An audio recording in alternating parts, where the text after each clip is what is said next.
Good evening, Hamilton. It is May 3rd, the day before May 4th.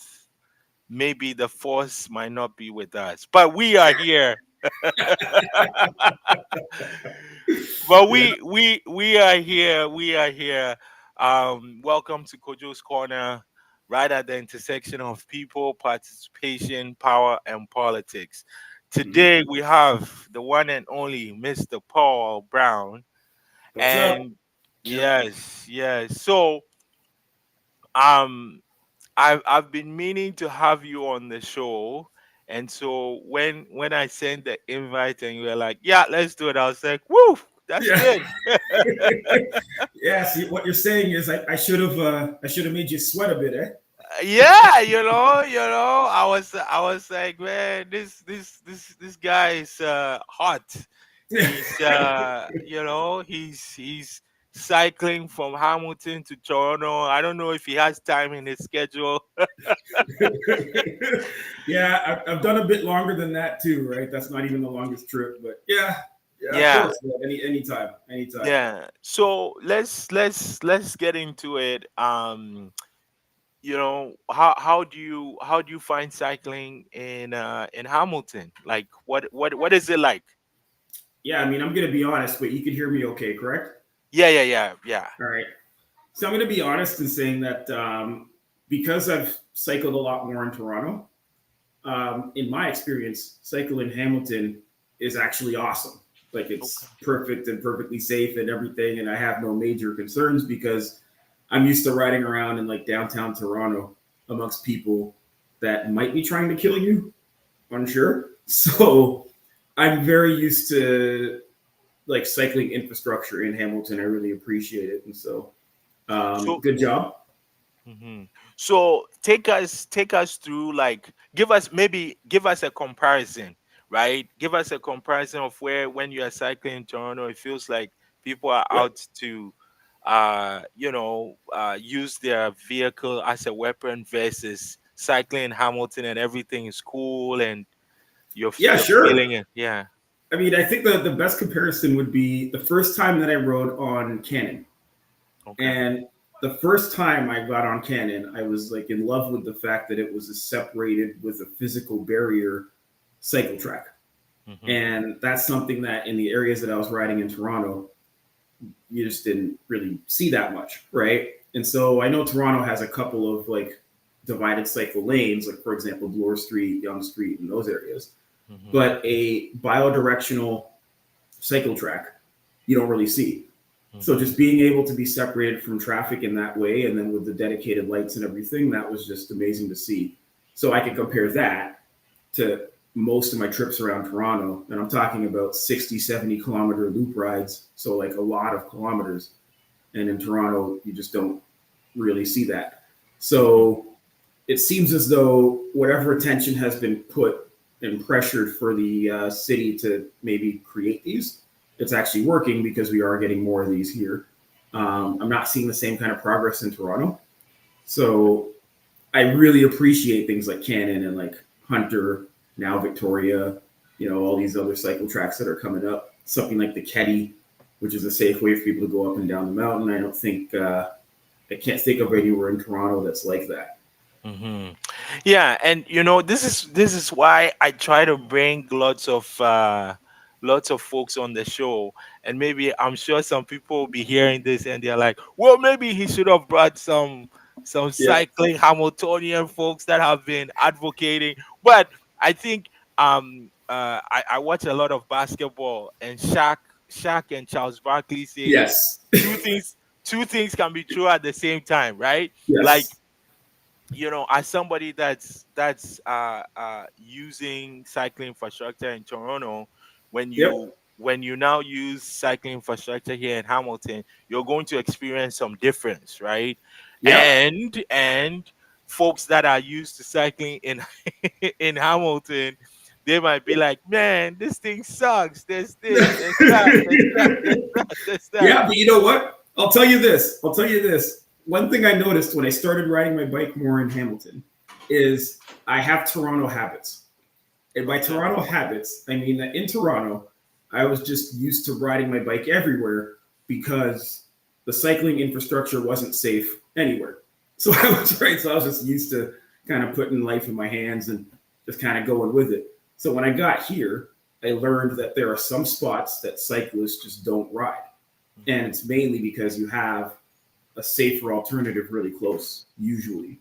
Mhm. So, like, for example, I knew a guy that went down to Sherman, right? Went down Sherman and then across the escarpment that way. And he was telling me about that. And I was like losing it because that's ridiculous. That's a no no. Yeah. But Yeah. he was a Toronto guy, and he explained to me the same thing that I experienced, right? That when you get here, you just don't think of like this is a bike road versus not. You just ride everywhere because you're at risk everywhere. So you Mhm. kind of just take it as you go, right? So what does that say though about cycling infrastructure in general, right?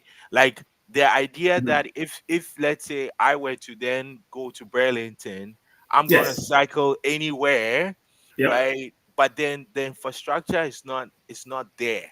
I think about the Mhm. uh what is it, York Boulevard all the way into Mhm. Burlington, right? You Yep. see how now Burlington has kind of beefed up their Yes. the cycling intersection there Yes. and the actual, yeah. So what does that say about how important cycling infrastructure is to any city?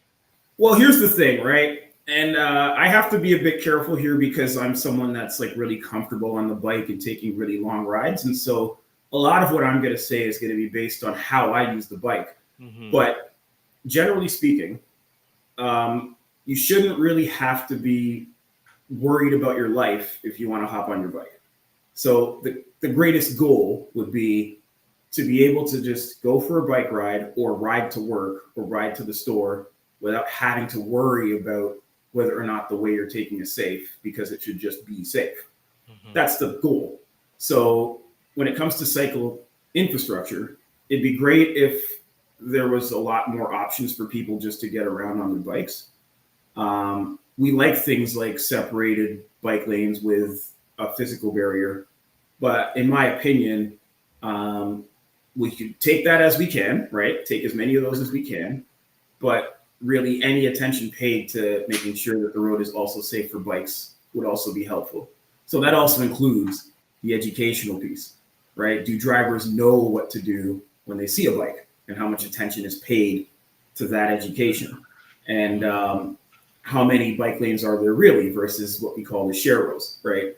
Where it's Hmm. just a thing on the floor that says, Yeah. yeah, you can be here too. Well, Yeah, thank that. you. But is that really helping us? Or in Hamilton, what they like to do up here up mountain is the green sign. So they give you a little sign that says you can ride your bike here. Well, thanks, right? I'm like, yo, like, and even sometimes the thing doesn't. Maybe I would appreciate it, like if it's like green parts all the Yeah, way, but it's yeah, like one green sign is here. So yeah, it's am I going this way or this way or this way, and yeah, then all of a sudden it shows up another place. That yep. that like literally, I feel like they should just take the signs out because it I'm not doesn't. sure who came up with that. I'm not sure who came up with that. Yeah, and like who decides where those signs go? Because to me, a road with a green sign, and then the next street over, there's no green sign. Does that mean I'm not supposed to have my bike over there, or like what just happened? Right, and maybe I should keep quiet, but we have some Oh, you're people. good, Yeah, man. we have some people chiming in. Sure. Yes, Keddy Trail is even better. That's Love you, Kenny. Mr. Davy, who is Yeah. also an avid cyclist. Hmm. And yes, and he goes on to say that all the mountain accesses should have lanes in his opinion. Yes. um yeah, so and I would be remiss too if I didn't say that, we got the Keddy because there was a fatal incident where I believe it was a former teacher was Hmm. hit and Hmm. died while they were riding. So it's unfortunate, but again it speaks to, like, if we like you're saying, if we invest in safe infrastructure and we also educate the drivers of what to do, Yep. then everybody can go on a bike and not feel like they might not come home, or they might get Sure. in a Yeah. serious injury. Oh Mhm. yes, and Mr. Davies, it's Plains Road. He got, Yes. yeah, Plains Road. I'm always thinking Hamilton, and I forgot what. Yeah, Plains Yep. Road. So um uh where what are your favorite routes here in Hamilton? Give us, because I think Okay. one thing that I've been trying to do, Hmm. and you know the mayor of Hamilton, right? Mark Mark Yes. Mark Anderson, not Oh, I know Mark, him Mark, well. yeah. So Yeah, I know him so very well. Mark is always great at like sharing, um the routes that he uses. Big Yep. shout out to the Hamilton Rambler, who also does videos Yep. of trails and whatnot. Like what are your favorite routes and trails and places you like to ride across the city? Okay, I'm gonna give you like a list. So you Top know, 10 list. bear with me on the list. It's all So good. my favorite trip up the mountain would have to be the escarpment trail. I know I might get some flack for this, but because I do love the Keddy, but mainly because of where I live specifically, it's pretty convenient. But the escarpment trail is like the easiest kind of way up. So I enjoy it, although it puts me a little bit out of the way. It's nice, you go at a slow pace and you're good. Mhm. My favorite trip down would be Wilson, coming out of Ancaster and going into Westdale. Absolutely love Oh, it. okay. Yep. That's new, and there was some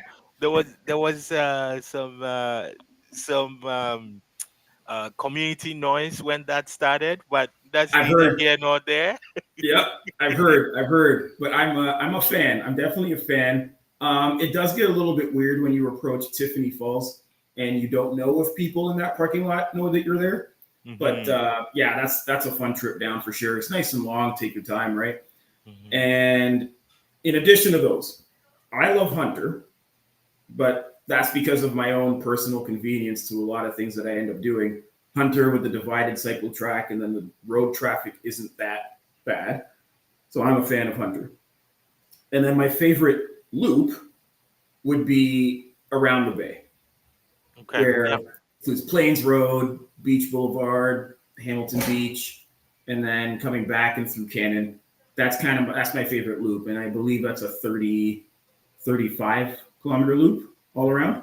Hmm. So yeah, it's a pretty nice trip. Hmm. Hmm. I see you do very long distances. What Correct. is? Give me. I see. You know. Yeah. Give me. How do you how do you endure these long distances? I'm not sure if anybody should take any nutrition advice from me, because personally, I only recently got used to the idea of eating mid bike ride. So up until really recently, I would only have like a couple granola bars and some trail mix, and that's what would power me through. Because I always had this fear of if you're mid long bike ride and then you all of a sudden have to use the bathroom. I hated that thought, right? So I just figured don't eat too much and you won't Yeah. need it. But Yeah. I do tend to drink a lot of water. So for me, it's a lot of hydration. Okay. So on a regular like 100-kilometer ride, I would usually go through maybe 6 liters of water, and I have the camel pack to carry it. So it's Okay. a lot of water. In every gas station, you're refilling, right? So Okay. that's mostly it.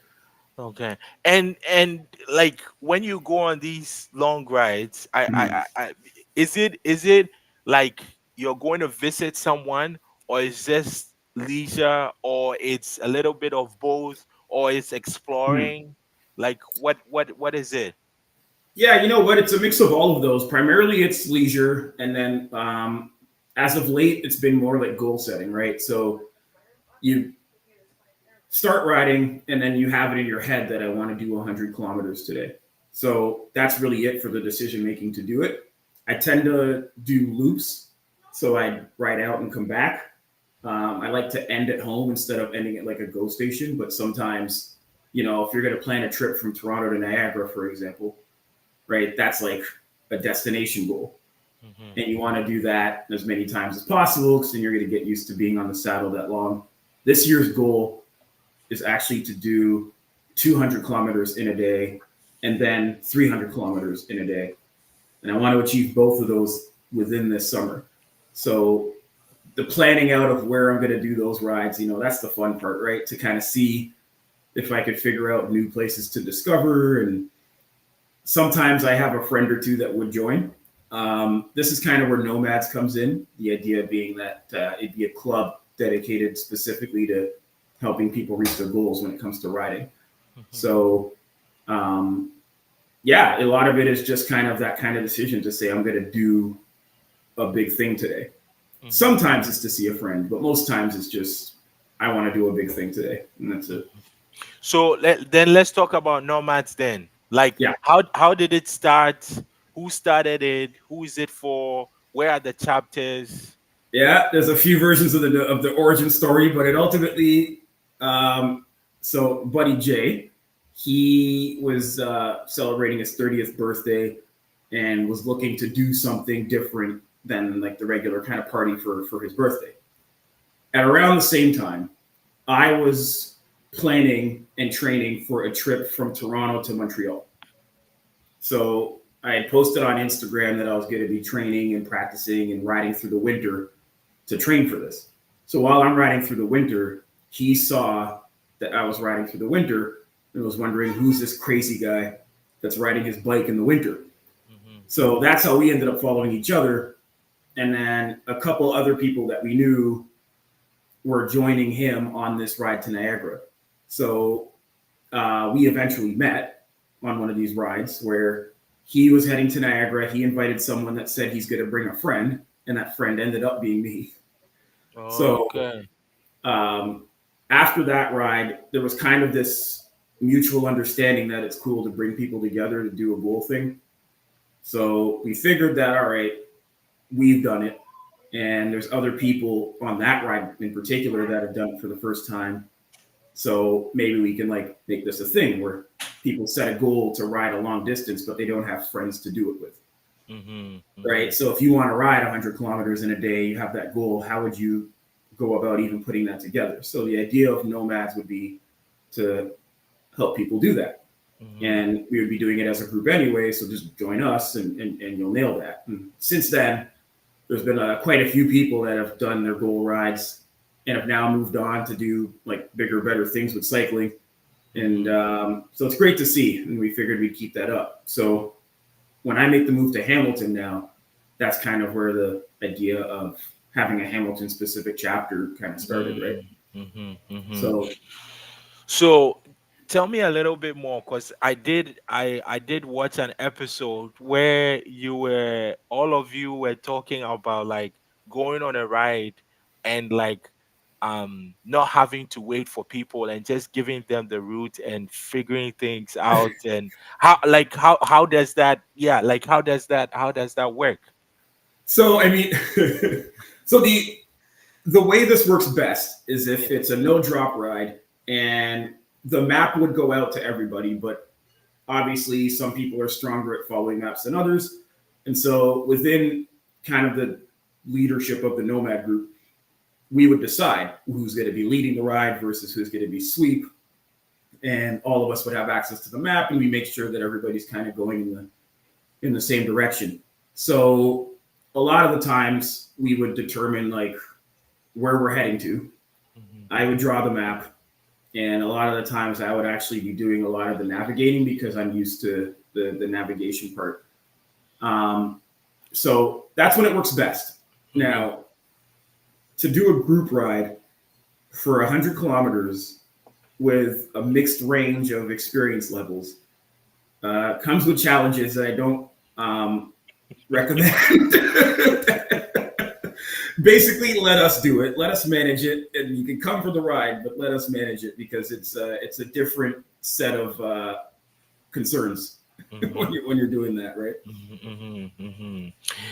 And what has been the response, at least to the Hamilton folks that have joined the chapter and that have been on a ride? Yeah, I mean, I'm hoping people aren't just being nice to me, right? I mean, everybody's just Ah, telling me it's awesome. Like everybody's having a good time with it, and I've heard no actual like concerns or complaints. yeah. That's part of why this year the goal is to have a consistent schedule of Thursdays. So what I want to do is every Thursday after work have a shorter version of the Nomad ride, and by shorter I mean like 25K. So You're group you're days. you're you're saying 25K, like it's like, yeah, 25K. Some people are like five and they're like, ah. Yeah, but you know what? You know what the thing is? When I say that, right? I say 25K. Sometimes people get spooked, but Yeah, then they do it. So yeah, like 2 hours in, and they realize, oh wait a minute, I actually did just do the 25K. So it like creeps up on them, right? yeah. Because the after work series would be like a sleepy 25. So not that much climbing. We're not going too fast. We're going to take 2 hours to do it, like that kind of thing, right? Hmm. And Hmm. then if you're comfortable on that, the other part of the goal for Steeltown Nomads is to do the much longer rides on the weekends. Okay. So if you're comfortable on the Thursdays, come with us on the Saturdays, and on Saturdays we would do the Hamilton to Niagara and back kind of things. And like that's where the fun is, right? Does Mark join you on these? On the Thursday ride so far, yeah, Mark has been a pretty consistent member of the ride group, and I appreciate him a lot. Okay. And that's the same as the slow ride, or they're different. This is different, yes. Okay. So this is where kind of what I'm doing. There's a couple of hats that I end up wearing. So Hmm. we've talked about the Nomads, but I'm also on the board for Cycle Hamilton, Hmm. and through Cycle Hamilton is where they're planning for the slow rides and all of the family friendly rides. That's where that kind of comes in more. Okay, let's finish with the 100K ones. We'll get to the slow ride. Yeah. So if somebody wants to join, how do they reach out to you? How can they get in touch with you? Currently, follow me, PB Cycles. Also, follow nomads.cc, both on Instagram. Currently, that's the main way to get all of the ride information. A lot of the times, we're going to be posting also on Eventbrite. Okay. So, preferably, once you find our Eventbrite, follow, because then all of the information will be there too. And that's currently the main way. If once we get more of like a regular kind of group following, then the goal would be to have like a WhatsApp group, for example, to do all that communicating through. But right now, it's primarily Instagram. Hmm. And so there's a chapter in Hamilton, and then Mm-hmm. Toronto. Yes. How deep is the Toronto group? That varies ride to ride. We've had up to 20 people on rides. And then some rides, if it's like raining out. Although, funny enough, the rain rides tend to have like 7 or 8 people that don't know that it's a rain ride. So, so there's a couple of stories of that where like people showed up and then it rained, Yeah. and now we're here. But yeah, those are the kinds of numbers that we usually end up playing with. Although winter obviously was a little bit quieter, but we're getting into summer now, so it's the kind of numbers we're likely Hmm. looking at. Hmm. So one more thing before we get to cycle Hamilton Sure. and other stuff. Um, so you mentioned that you cycle in the winter. I'm gonna come out straight up. Mark knows this. I told I've him, heard. in winter, you ain't finding me on a bike. But but Yeah. to Mark's credit, he's surely convinced me. So when it gets chilly, I've gone out. Now I know where my gloves. Oh I yeah. got that, Yep. and I've started getting my equipment and good clothes and all Well, of that. question to you actually: what do you consider chilly? When is it chilly? anything below zero.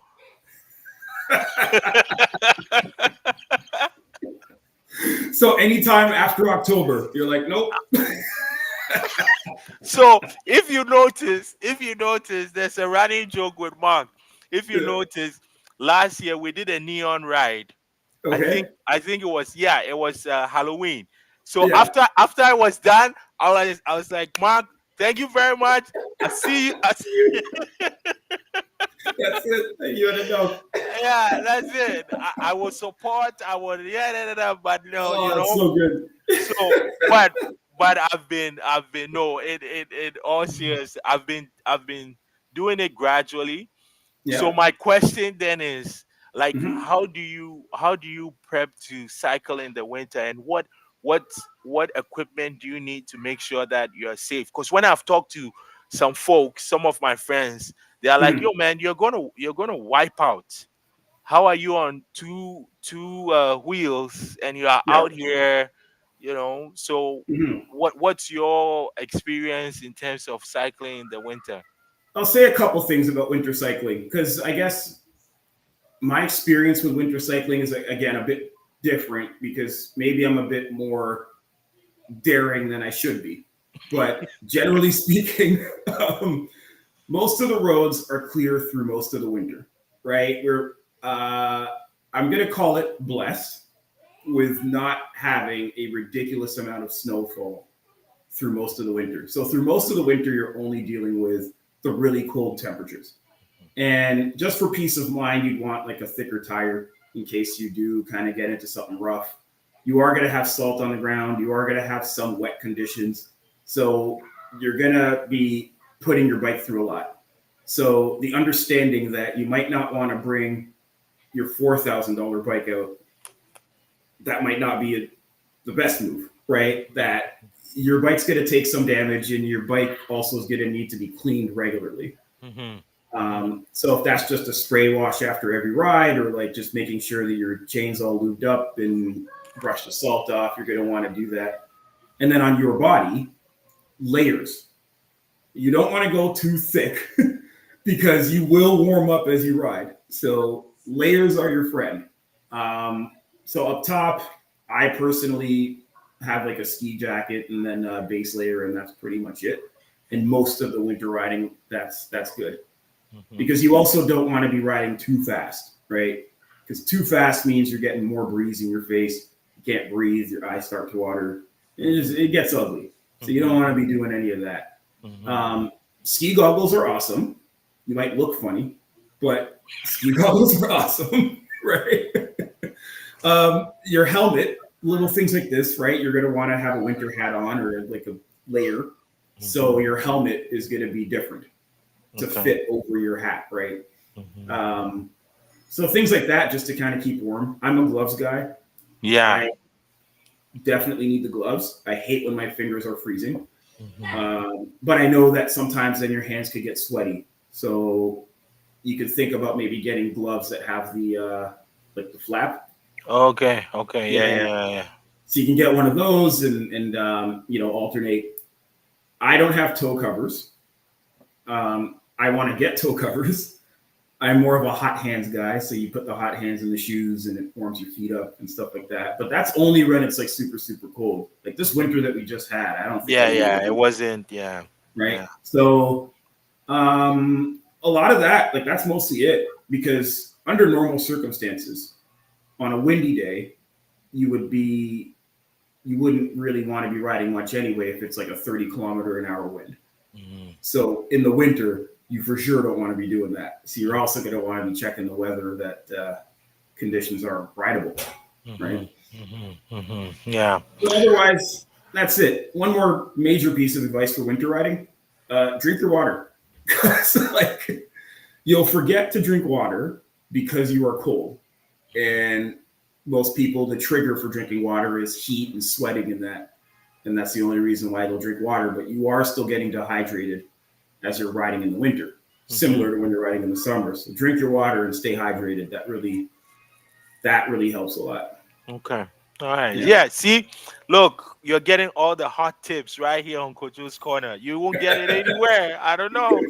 That's it. Um, we had Mr. Davies say for downtown folks, the Sobe bikes are very good in the winter.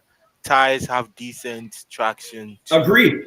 Agree. And the bikes are actually like they're solid steel, so they're super Yo, heavy. they're Right. like So, yeah, totally agree. And then there is debate about whether or not you want to go to studded tires.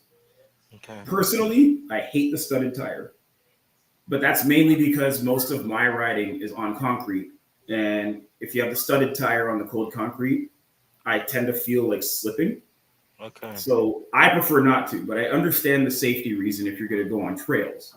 Mhm. Mhm. Then for sure you're going to want a studded winter tire.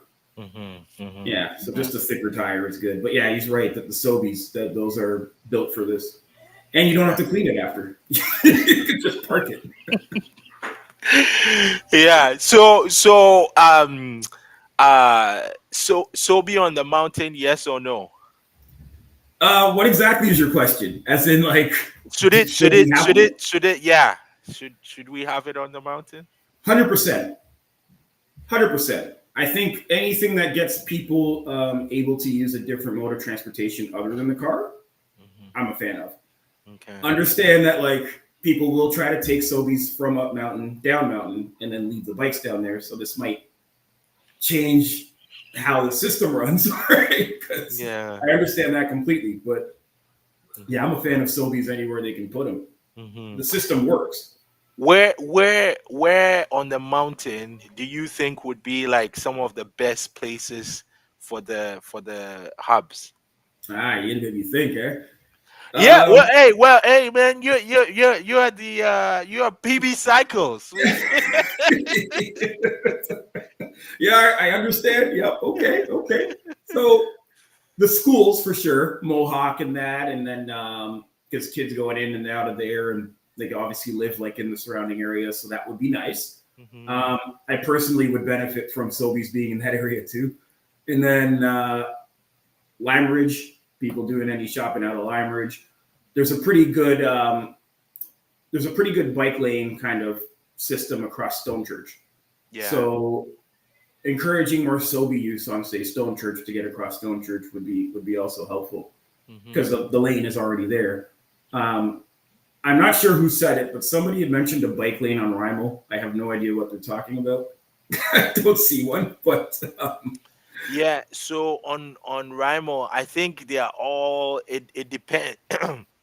it's it's all broken up. So there's yeah, between Garth and Upper Paradise. okay, It's not that long. 1 kilometer, got it. Yeah, it's not that long. So I think yeah, there's just that little chunk there. I think there might be a chunk in when you are heading to Stony Creek, Hmm. maybe. So maybe that's what because I know like by the mosque Yep.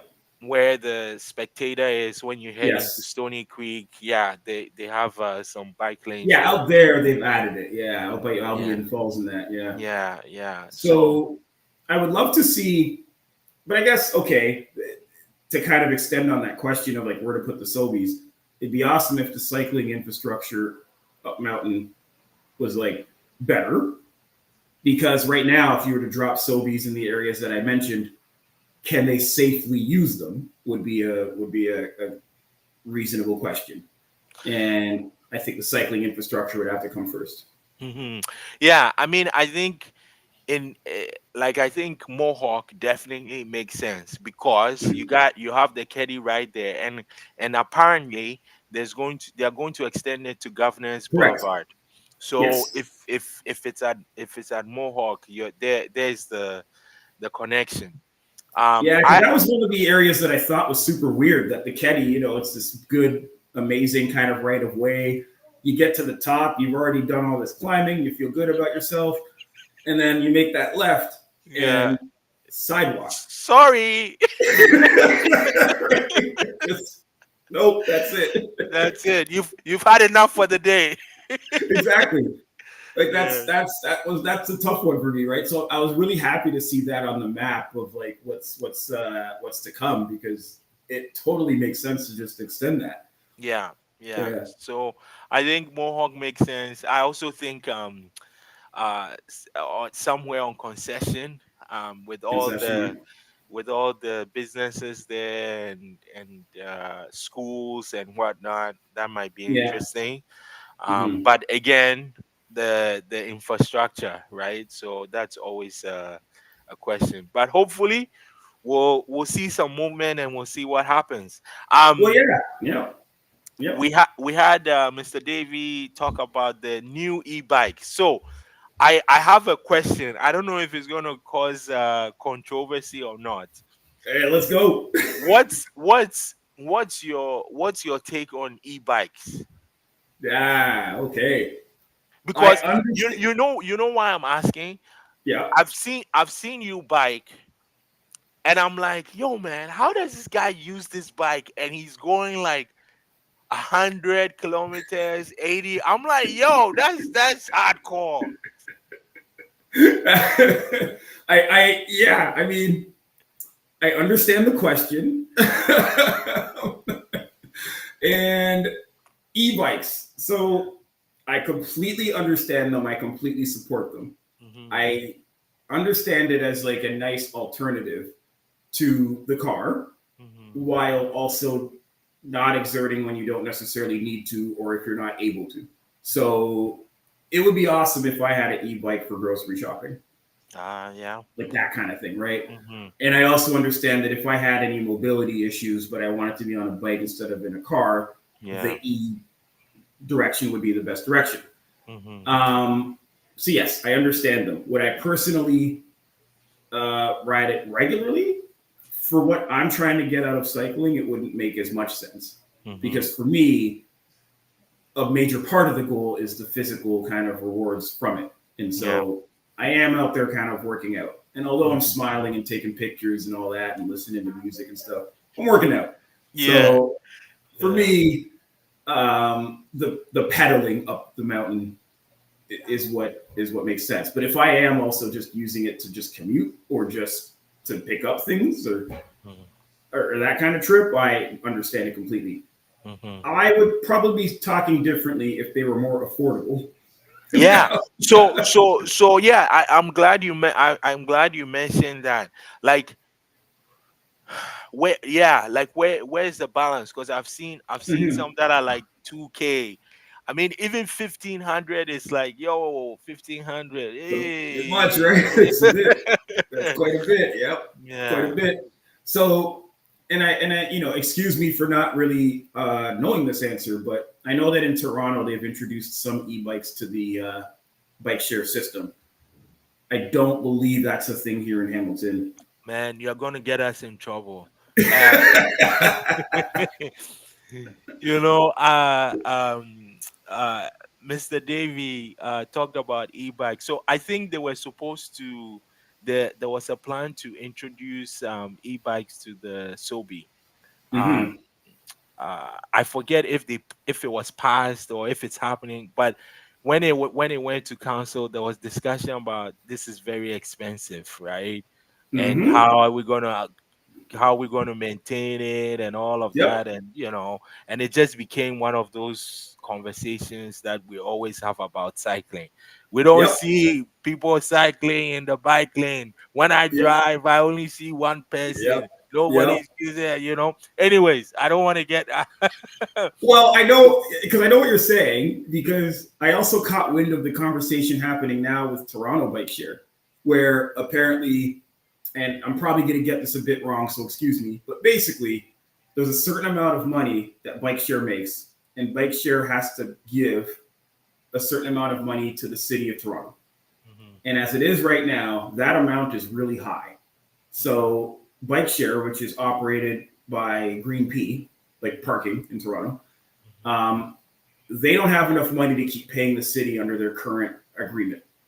So they're trying to get the city to like, maybe we can't pay you so much. yeah. And this is because they've added things like e-bikes and they've Mm, like doubled the amount of service stations and stuff since they made the agreement. So they have more costs.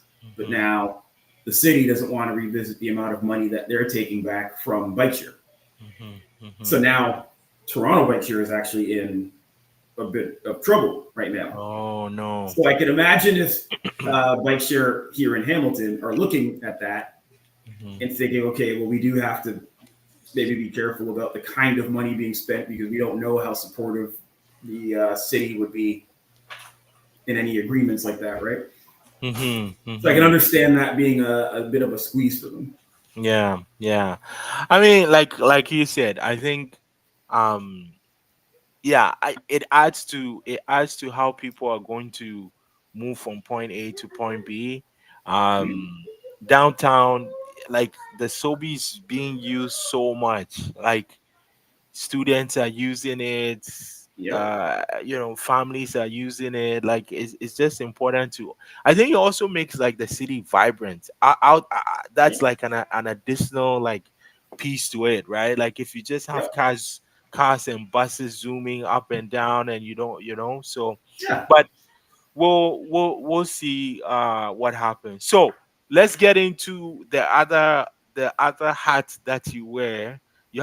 You have so many hats. Too many. Yeah. It's too many. It's way too many. So Cycle Hamilton. What is Yes. Cycle Hamilton? I know, but there might be some folks watching that don't Yeah, know. sure. So what's the Uh, pitch? Psycho Hamilton's primary function is a advocacy group that speaks on behalf of the cycling community in Hamilton with the goal to get more people on bikes. That's the pitch in a nutshell, or the elevator pitch. So we do this mainly by like mainly through advocacy, and our friend Mark does amazing work in that avenue, getting in people's faces in City Hall and making sure that people on Twitter know what we're doing. Yo So man, you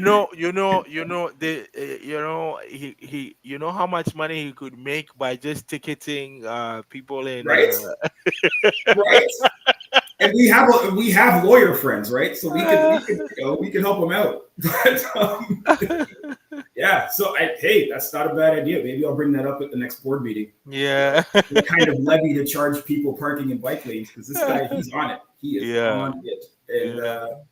he's doing great work on the advocacy front. And then I think as of late, although I've heard that in the past, there was also a focus on engaging the cycling community.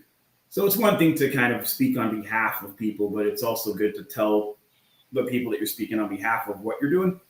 And one of the best avenues would be to have like events and group rides and stuff like that, just kind of reminding people that we're here and what we can do for you, and just kind of building that community as a whole. Because my understanding is what helps the advocacy side is if we're actually representing a certain portion of the population. So it's easy to say, I'm speaking on behalf of thousands of cyclists Hmm. when we're also engaging the thousands of cyclists. Hmm. So, Hmm. yeah, Yeah. oh, there he is. So, yeah. So don't, no more talking. That's it. We're Yeah. not.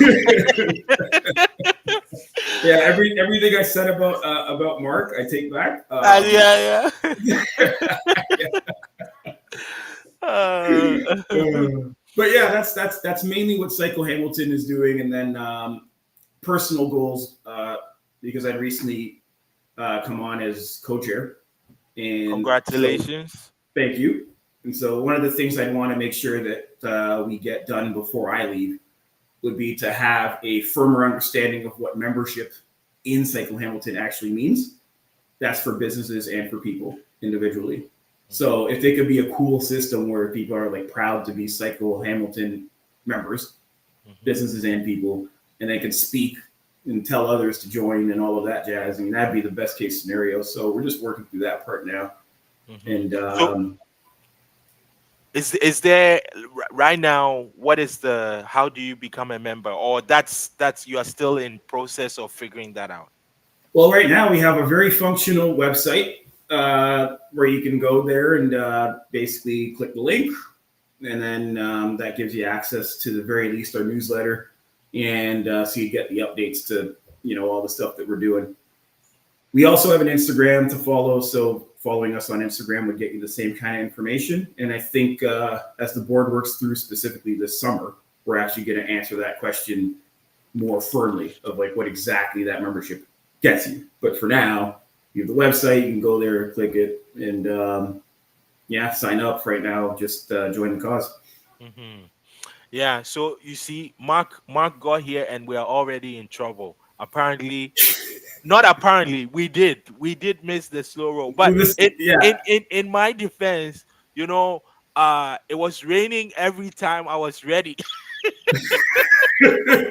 So I believe he's speaking specifically about a slow roll that was at 4 o'clock when our appointment was for 5. So I think we're both in the clear on this one. I Yeah, think yeah. we're Uh, yeah. So we have about 12 minutes or so. Mhm. Um like what let's keep it light, right? Of course. What do you love about Hamilton? Like, you've been here for a bit now. You're officially Yep. Hamilton resident. Yep. You're out in the community doing Yep. what you do. What Mhm. do you love about Hamilton? Yeah, if I had to pick something immediately, I'd have to say that y'all are so friendly. Like I really appreciate um, the welcoming feel that immediately felt, and yeah, I really honestly feel like really like at home here, right? And that happened pretty quick. That actually happened before I moved because I was already working here, right? So I was Okay. actually involved in Cycle Hamilton before moving here. Okay. So the fact that the community had accepted me so much so quickly is like that's an awesome feel that I don't think I've ever kind of felt like that. Hmm. So that would be like my main thing. Hmm. I'm also a fan of a lot of the food options. There is some good food in this place. Okay. You gotta list them. You gotta list them. Let's go. Oh, okay. Oh, all right. There's Cadence Weapon, a musician, did Yeah. like top five places to get subs, and To it get blew up. subs. So yes. So Okay. this is your chance. Well, You okay. So you're gonna okay. It won't be a list. It'll maybe be like a category thing I can give you. okay, So let's we're go. gonna talk about subs. I am a fan of Mike's subs. Okay, Cadence said the same thing too. Yep. Mike's is a good place because there was one time I had a volleyball game and I was looking for a Subway and couldn't really find a Subway, but found a Mike's sub because up mountain, I guess there was a couple more of them up here. So pulled into the Mike's sub, and when they said we only take cash, they didn't take debit. I was like, this is going to be good. This is a sign of a good place. Yeah, yeah. So for subs, Mike subs. Okay. For shawarmas, and there's some debate about whether or not they actually sell shawarmas, but Lulu's. Okay, yeah. So Lulu's down at John and King William. King William, yeah. That's a proper place. Now it's debatable about whether or not it's a shawarma. They do Okay, sell chicken and rice with pitas on the side. So, is it a shawarma? Do they sell shawarmas? Whatever. okay, And then right across the street from them, current favorite pizza place. I'm going to split your audience here. Tony G's. okay. All right. I Okay. know there's some cowabunga people in your audience. Aye, aye, So, aye. yeah. Yeah, So let me just yeah. say there's Tony G's Pizza right now in the kitchen. Like it's here. Okay. All right. All right. So Tony G's, that's the spot. Yeah. Favorite burger? Mm-hmm. It's a tough decision because my first answer would be the Ship on Okay. Augusta. Yeah. They have the Paradise cheeseburger in Paradise, but I also like Hamburger, also the one on King William. So Okay. Yeah. between Yeah. those two, it's like it's close. Okay. All right. All right. Any other foodie suggestions? I mean, you know what? Hamilton's gonna make me a fat person. That's why I gotta stay on Ah. the Oh yeah. bike. That's what I was gonna say. You're Yeah, doing 100-kilometer rides. By the time you yeah, get to 50 halfway, I'm sure that's everything it. will be gone. Exactly. Yeah, exactly. Yeah. So I mean, it's so much, and honestly, like at any place, all these places that I've talked about, these are people that I've gone maybe several times, and so they're super friendly. They call me by name when I show up, and like it's nice little small towny kind of feel, in my opinion. So Yeah. great place, great places. Yeah. We got Mark saying Sana Grill. Haven't been. You haven't? I haven't. Okay, We're so gonna fix this. there's one there's one, like by Lime Ridge, because I'm trying to get one that's closer to you. By Lime Ridge, Yeah. where the Fortinos is, there's a Yes. plaza in Small there. road. Yeah. Yeah, there's a Sana Grill in there. Okay. There's one on Upper Paradise as well. So I've given you two options. Two close options. Those two pretty close options. Yeah. Yeah, And that yeah, grill. Okay. Yeah. yeah. Yeah, well, this is not the last time that you'll be on Kojos Corner, but we I appreciate it, appreciate man. I appreciate it. Yeah. we appreciate you coming on the show and sharing your perspective. Mhm. This is what our show is about. We bring people in to just vibe. Mhm. Sometimes it's tough topics, but Sure. we try and do it in a cordial way. Yep. Things are always messy sometimes, but Hmm. we keep it classy. Yep. So yes, thank you very much. And again, for everyone that's watching, I know that there have been people that have been tuning in. When we started around 5:15 and whatnot, we had about 60 or so people tuned in. Hmm. Now we have about 83 and whatnot. So there are a couple of things you have to follow. PB Cycles, and Please. then Nomad Cycles. What's the handle again? Nomad CC. Nomad CC, and Yes. then Cycle Hamilton.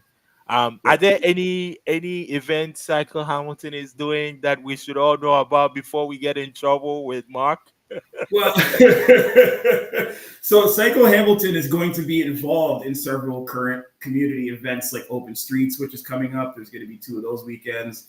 Bike for Mike, Psycho Hamilton is also going to be kind of involved with that too. So for now, we don't have any Psycho Hamilton specific things except for Bike Day. Mhm. So stay tuned June, on. Sorry. June 6th. Yes, the third. Yeah, the Thursday. Yeah, yeah. Okay. So that's something that we're going to want all of you guys to come out to if you can. And yeah, we're going to be helping out there too. Okay, perfect. So thank you all for tuning in. I do have a community event that's happening that I have to read, and it's very, very important. So I'm going to read it out. For those of you that are watching, it will be great Mhm. if you can make it to this community event. So this is a walk to remember, community organized walk for missing and murdered indigenous people. It's happening this Sunday, May 5th. Start time is at 2 p.m. and it's from Gore Park. So the meeting point is Gore Park, and everyone is going to walk to Pier 4 Park. So please join the march to bring awareness to the Red Dress Day and to honor and remember those that have been stolen.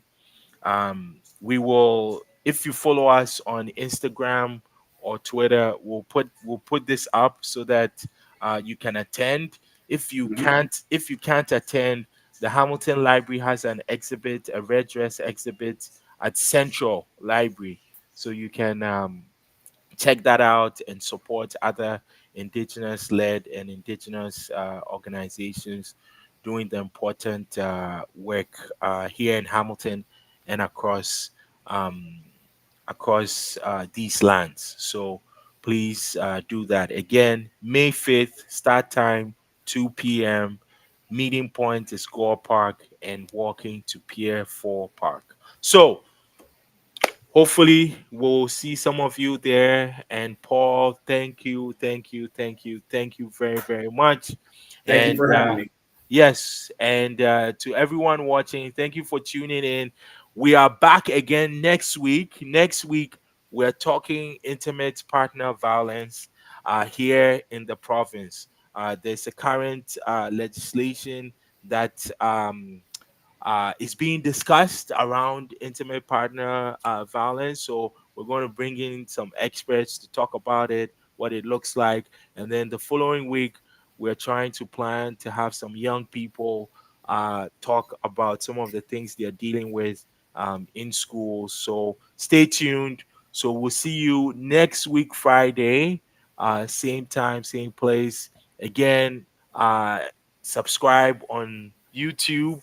You can follow us on Instagram and Twitter. Thank you very much. Have a good night. Have a good weekend. And PB Cycles, thank you very much. Follow Great PB to Cycles great Instagram. to see you, man. Great to see you. Thanks for having me. All right. Peace, everyone.